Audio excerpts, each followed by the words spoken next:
Hello everybody. This demonstration is to learn how to throw a cup. With this one, your weight that you'll need is going to be 1.5 pounds, which I have over here in this ball of clay. Now right now I'm just kind of cleaning this up a little bit just because I like to have a little bit of a cleaner bat than what I had. So I'm just going to threw a little bit of water on there, just kind of going around it. It's getting that all clean. I'm going to turn this back on again. I'm going to grab my rubber rib, set this down, and then just slowly start coming off to the side, and then she's as kind of good as new. Okay, get the sweat a little bit more. You can even make these little spiral demonstrations and stuff like that. It's kind of fun. So trying to get too distracted as you're trying to clean this up, because you can spend the entire hour just playing with that part of it. Okay, I'm going to shut this wheel off.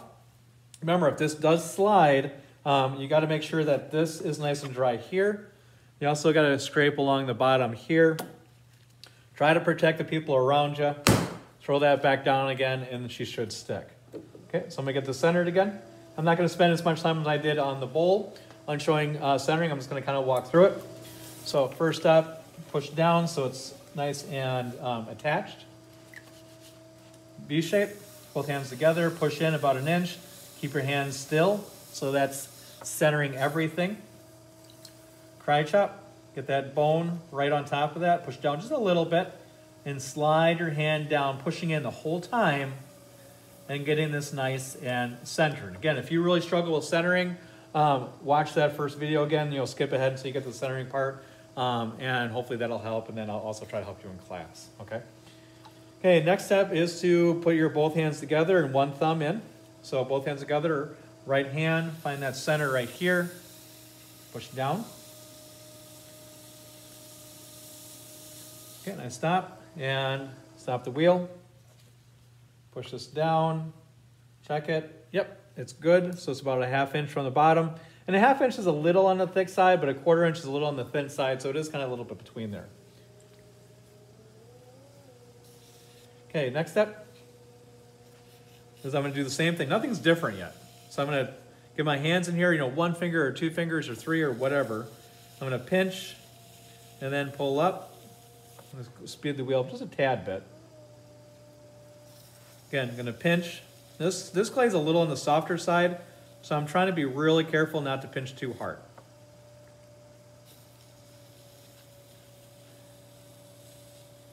Again, just pulling that cylinder like you do for these projects.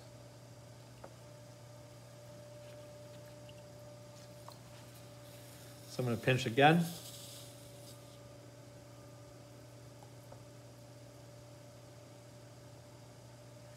Okay, top is a little uneven.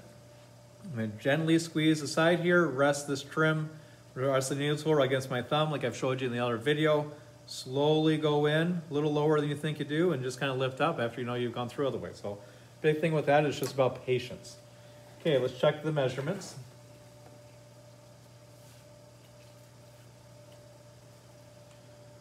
So right now I am almost at 4. And I'm 4 tall still, so I need to make this a little bigger for my cup. Otherwise your cup is just way too small. Get my small sponge.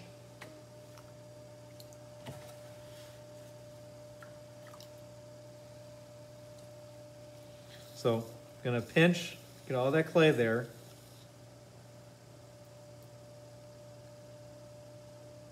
And bring this up. Check again.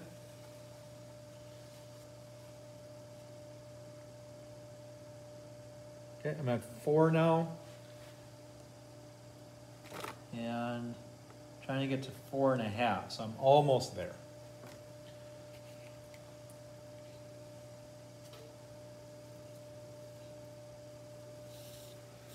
So I'm going to pinch a little bit harder on the bottom here.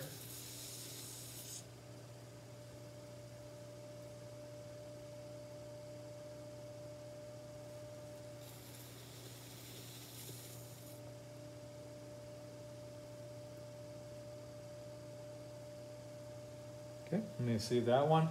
And I might be at my measurements, which is 4 by 4.5. So I'm at 4, and I'm almost at 5. Okay, so that's the first part of the cup. I'm going to trim my foot right now just because I'm thinking about it. So I have my double and a loop tool, so you don't always have to trim the foot last. Just going to go in, and take a little bit off, clean it off, go in a little bit slowly. Okay.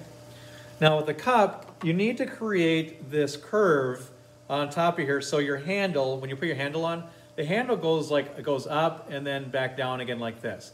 So we're going to do something called choking or collaring. There's different terms for it. I should really look at that up. Find out which one's what.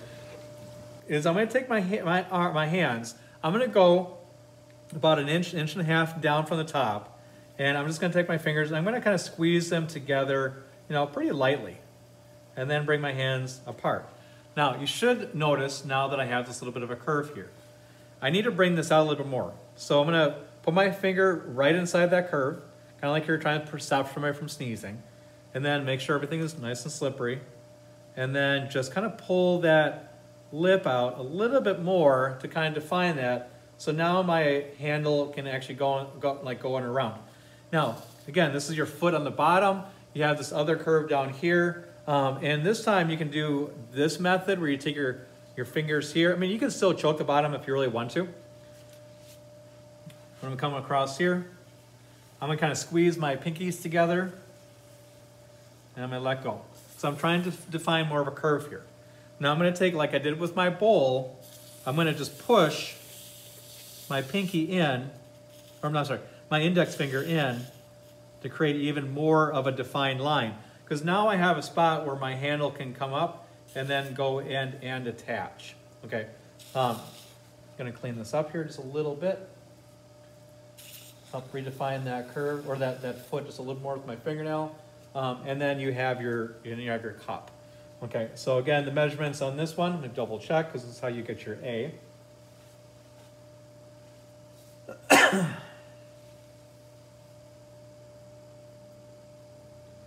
Again, I'm actually at 4.5 now, and almost at 5. Okay, so that's how you do the first part of the cup. Next demonstration is show you how to do the handle. But you do have to wait this dry for a little bit. So this is where if you throw this like in the morning, you can leave it unbagged, and by the end of the day, it would be good. Otherwise, if this is a later class, you'll have to bag this up first for overnight.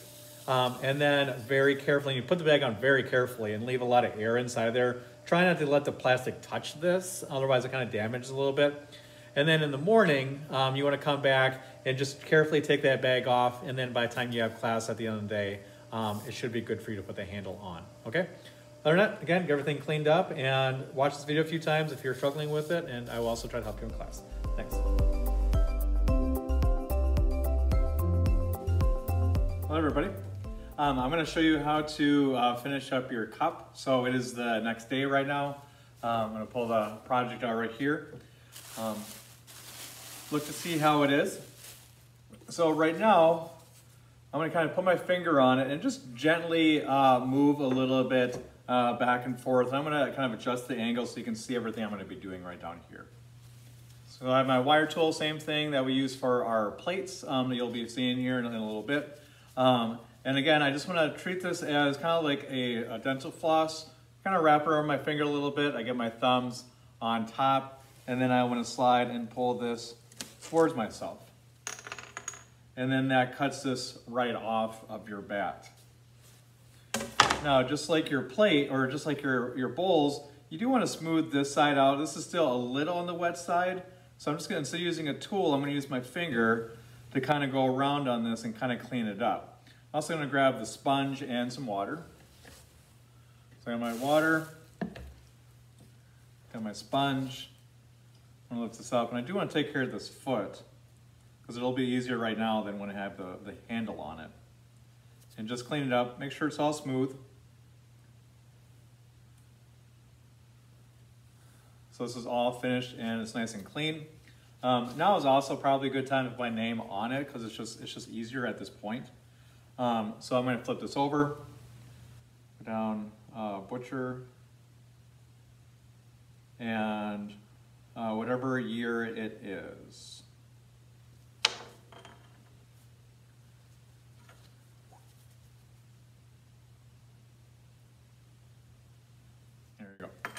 So next part is to put the handle on it.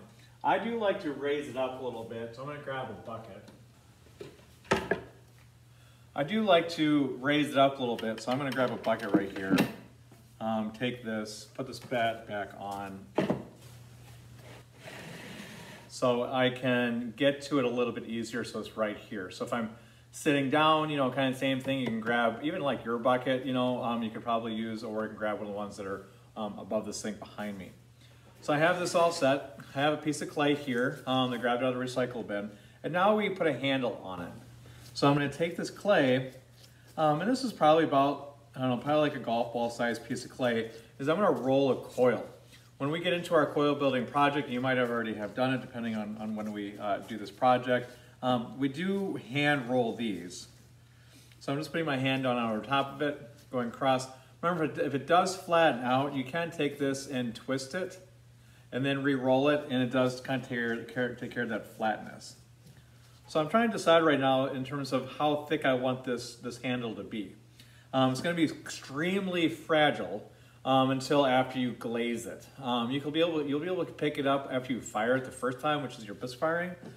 But you want to be very careful with it. You definitely do not want to touch it while it's drying. So I have this. It's definitely more than I need. So I'm going to take my needle tool, and I'm going to zoom in on here so you can see this. And I'm going to slice at a downward angle so it looks like that. Now lift this up so you can see like this. Now this is going to attach onto the cup like this. And I look at this and I decide, like, where do I think it would look the best? In most cases it won't affect where you put it at. You know, but if you have like a gouge or something that you want to kind of hide, you know, this would be a good spot to do it. Now this is not bone dry. This is a little bit flexible, so it's not quite leather hard. So you shouldn't have to worry too much about this cracking off with that, or adding any kind of a slip onto it. But I do want to take my needle tool and I want to decide on where I want this to attach. So I'm going to kind of zoom in again so you can see, is I'm going to score this area right here because I want my handle to attach. And I'm going to draw kind of just, I'm not even going to touch them, I'm just drawing a imaginary line and draw right below it. And this is why these curves are so important, because I'm going to have my handle come up, it's going to go along here, come back down, and then go inside of here. So it has lots of areas that it's touching. If you don't have that, then you won't have as many areas, and there's a higher chance that your piece will actually crack off or come off because you're not really attaching it very well. Okay, so this is all scored. So it's kind of like, you can imagine like Velcro. You really want to kind of chop that up a little bit, and it'll just attach that much easier. Okay. Now I'm going to get some slip, and I'll show you how to use that. And this is what we use this for. It's just the clay that you use on the pottery wheel. Add a little bit of water to it, put it in a blender, and you get this really fine consistency of wet clay. And I'm just going to kind of pour a little bit out on here, because then I can let somebody else have it, because I don't need any more than that, and I have the clay that I need. I'm going to grab my needle tool here, just kind of scoop some up, put it inside of there. You can take your finger as well if you want and kind of dab on there. So however you want to get it on, you get it on. And you could honestly just push it directly on there as well. So what this does is it acts as like a glue. And it's just nice to have it anytime you're attaching two pieces of clay together. The exception is like if they're exactly the same consistency, like you're building it the same day, same pieces, then you don't necessarily need to do that. But if you waited some period of time, then you should. Now I'm going to take this, and just because it's easy, I'm going to score this area as well. And now I want to kind of gauge on how much I'm going to need. So I'm going to pinch this off, because this is about how much I think I'm going to need. Now I can always take more off. So you can always take a little more than you think you're going to need. So I'm going to try to turn this around so you can see how I'm attaching this. So I have this on here. Now I'm going to press this in and use my fingers and my thumb to really work that into the cup.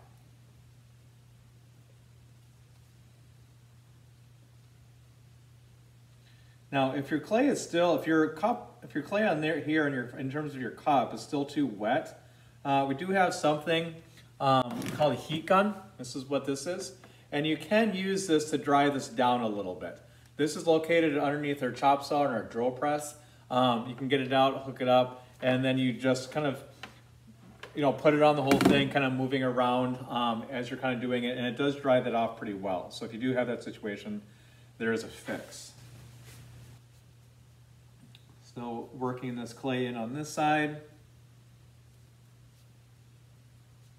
Really trying to make sure that it's attached well. And then I'm smoothing it so you can't really necessarily see where the cup ends and the handle begins. There's also tools like this. It's called a wood shaper. Again, all of our tools are back in that area next to the metal cubbies that are there, or the lockers, and you can look for this. It's like the second to the top shelf. So if you have a hard time getting in, you can use any of the sides on here really, but it's a way for you to kind of get into an area that you wouldn't normally be able to get into. So they're a very, very handy tool to use. Okay, next part. So I'm going to get this attached down here. So the thing I'm looking for grade-wise is that it's coming up and then down and around. And you don't want this to look like a giant elephant here. This is a little on the big side still. You want to, comfortably get your hand in there, but you don't want a gap like I have a massive gap there. So I do have too much. So I'm going to go in and I'm just going to pinch this clay off again. Bring this down. Look at it again. Get down at an angle, and that's pretty good. One thing I do want to look at is that in terms of like washing dishes, there are times that you don't necessarily want to have this handle above this line. So if I can take this tool and I can hit that handle, I can bring this down a little bit right here, take this off and bring this down so it doesn't go above there. I don't mind that too much. I don't want you going way above because it'll just break right off, even if you kind of do everything else right. I'm going to smooth this off because it's cracking a little bit. But I feel like this is a comfortable size. It's not too big, not too small. I'm also looking directly down alongside of here, so if you were me, I want to make sure that it's not crooked. And right now it looks a little crooked, so right now is the best time to kind of shift that over. Okay, so that's fixed. And now I'm going to lift this up, and I'm going to do the same thing that I did before. I'm going to work this clay into this area. And because I have that curve, it's touching lots of spots instead of just at the point of where I just kind of put that first line in. So having those curves are extremely important. I'm going to grab my shaper again. Kind of turn this around so you can see what I'm doing.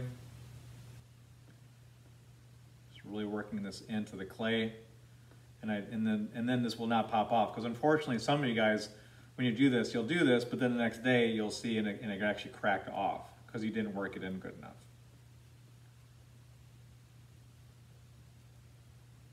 Okay, so it's a little rough. You can grab the sponge, wipe everything down. Your glaze will hide some of it. Make sure that it's centered, on there, so it's not really crooked. Sometimes I have to kind of step back a little bit and look at it. It's a little crooked. I'm going to slide it over just a tad bit. Otherwise, I think this is good for the next step. Okay. Again, you do not pick this up by here, especially now. You're just gonna rip the whole thing off. Next thing is something called a thumb grip. So I'm going to take kind of like a small grape size piece of clay. I'm going to roll it into a ball. And then I'm going to kind of zoom on here because I want to take my thumb and I want to push into the clay and then kind of back out a little bit. So it has like this thumbprint indent on there. Then I'm going to score here. I'm going to zoom in on the cup. I'm going to score both on the cup itself and on the handle.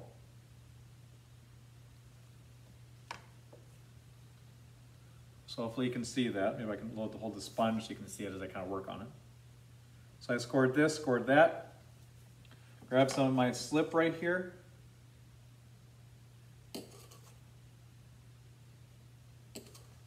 Add that slip on. I take my thumb grip. I'm actually going to put it in the slip.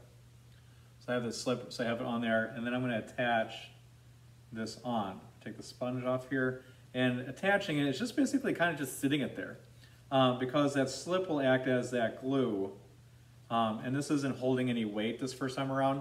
After I fire it, and after I glaze it especially, it'll have a coat of protection that's on there. And now when I grab this, or anybody grabs this, they have a place to put their thumb, and it fits nicely. It's on there. So this is how you put a handle on. Once you're done with it, again, set this on your shelf or wherever I kind of tell you, if I tell you something a little bit different. But you don't want to touch this until after you get it back, after I fired it, and it has that big piece. But there's your cup for your place setting. Good luck in your project. Again, let me know if you have any questions.